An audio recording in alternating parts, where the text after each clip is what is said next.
Okay, I'm not the spokesperson for the builders for any type of games.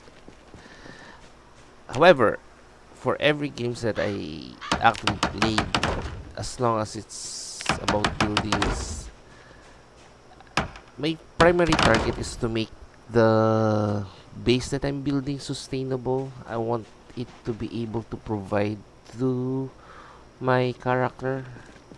If there's a chance for me to be able to do that, of course, it's something I will target.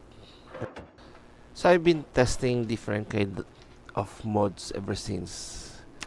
That's why it was a primary concern for me to be able to find a sledgehammer, because the best way for us to make the base defendable and make sure that there's no zombies coming in our sleeping area or inside our base is to remove any kind of access. And we all know that barricading isn't enough.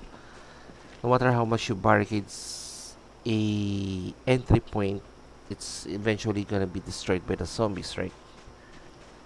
So I've been researching for any kind of bug that we can actually use for defense, or any kind of mode that we can subscribe to, so we can make a better defense. And eventually I found this Moats mode, right? So the moat modes allows us to build a vanilla water. So the idea is to dig up a two tile earth, and eventually it's gonna collect water and it's gonna be filled up. And once it's filled up by rainwater, it's gonna turn into a vanilla water. And we all know that a vanilla water cannot be accessed by the zombies. So I've been testing this mod, and we can connect the modes to each other, so it's we can make it longer.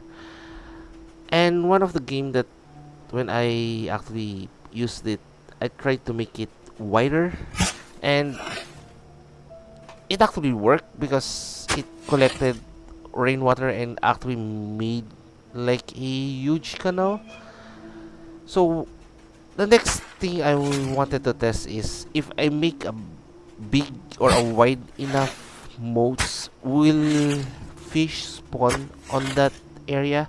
I mean, considering that it will eventually become a vanilla water, and if it's a vanilla water, the game algorithm will be able to read it as a spawn point for fishes. That's the idea, right? But I haven't really proven it yet. I don't know if it's gonna work, so I tried it. I tried doing it on this world.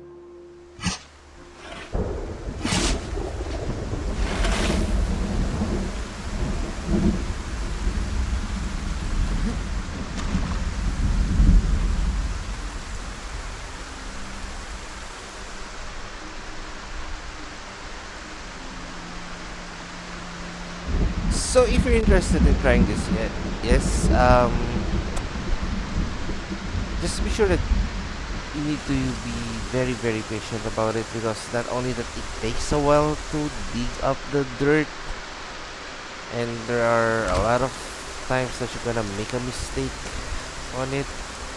But the last thing is you really need to be patient, because you have to wait for the heavy rain for it to be fully filled. Been weeks since I dug up this area, right? So it's still not filled. So I couldn't test it during that time.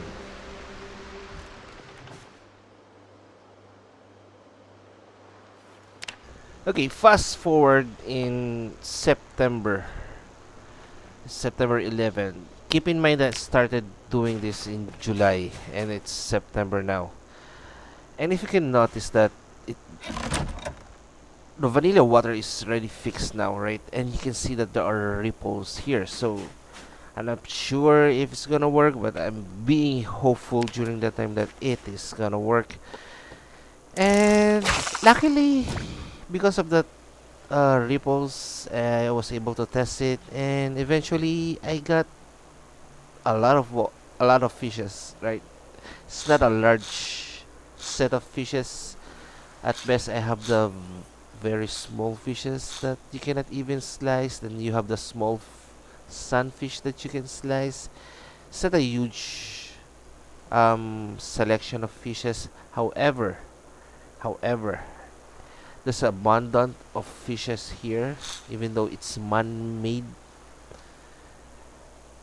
And I think I was able to make a really sustainable base here, because not only that zombies or zomboids won't be able to enter my base because of the vanilla water that I build.